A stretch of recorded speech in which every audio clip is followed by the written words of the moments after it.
प्रयागराजमध्ये महाकुंभ प्रारंभ झालेला आहे। महाकुंभाचं पहिलं स्नान, सर्वसामान्य भाविकांसाठी असलेलं स्नान, पौष पौर्णिमेच्या निमित्तानं असलेलं स्नान आज झालेलं आहे। अजूनही स्नान सुरूच आहे। पण महत्त्वाचं म्हणजे 14 जानेवारीला मकर संक्रांतीच्या निमित्ताने महाकुंभात शाही स्नान होणार आहे।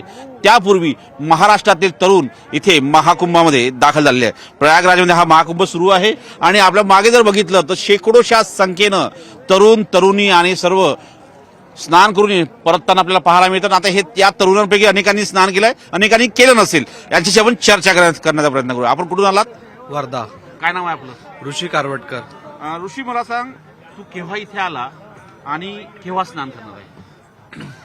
आम्ही सकाळला आलो 7 वाजता। हा, आता थोड्या वेळातून स्नान करणार आहोत। स्नान करणार आहे। उद्या शाही स्नान असणार आहे, मग त्यावेळेस काय करणार? त्यावेळेस तुम्हाला एंट्री नसेल, दुपारला स्नान करणार। तुम्ही कुठून आलात? मी वर्धेवरनं आलो। हे सगळे लोक वर्धेवरून आले का? हो हो।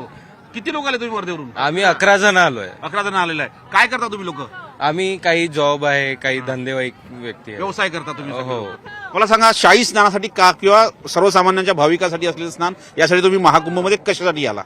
आम्ही तर सगळेजण स्नान करायसाठी आलो। हे भव्य जे दर्शन आहे ते 144 वर्षानंतर आलेलं आहे, तर त्याच्यामुळे ते बघण्यासाठी आतुरता होती आमच्यामध्ये। ते करायसाठी आम्ही सगळं इथे आलेलो। तुम्ही कुठून आलात? सर, आम्ही पुण्यावरून आलेलो आहे हा हा हा। आणि मी विचार केला की पहिल्या दिवशी आहे तर पहिल्या दिवशी स्नान करायचं, त्यासाठी मी म्हटलं की जावं आणि पहिलं, आणि मी जनरलनी आलेलो आहे, पण मला पहिल्या दिवशी इच्छा होती। अनेक लोक जनरली येतात, अनेक लोक ट्रेननी येतात। तुम्ही कसे आले? वर्धा कारने आलो आम्ही। कारने आले वर्धेवरून? 11 लोक। किती गाड्या आणल्या तुम्ही? 2 गाड्या आहे. 2 गाड्या आणल्या। कुठे ठेवल्या गाड्या? गाड्या तिकडे हॉटेलवाला। हॉटेल ठेवल्या। तिथून कशी आली इथपर्यंत? पायी आलो। पायी आले।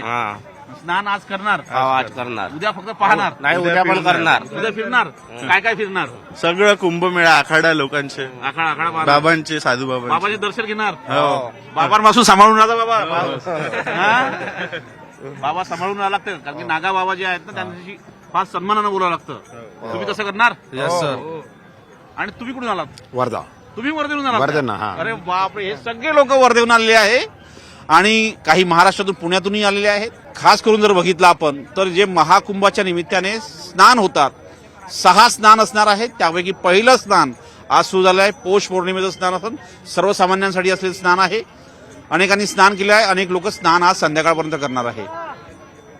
महाकुंभमधून व्हिडिओ जर्नलिस्ट मुनमुनसह प्रशांत रामदास, न्यूज 18 लोकमत।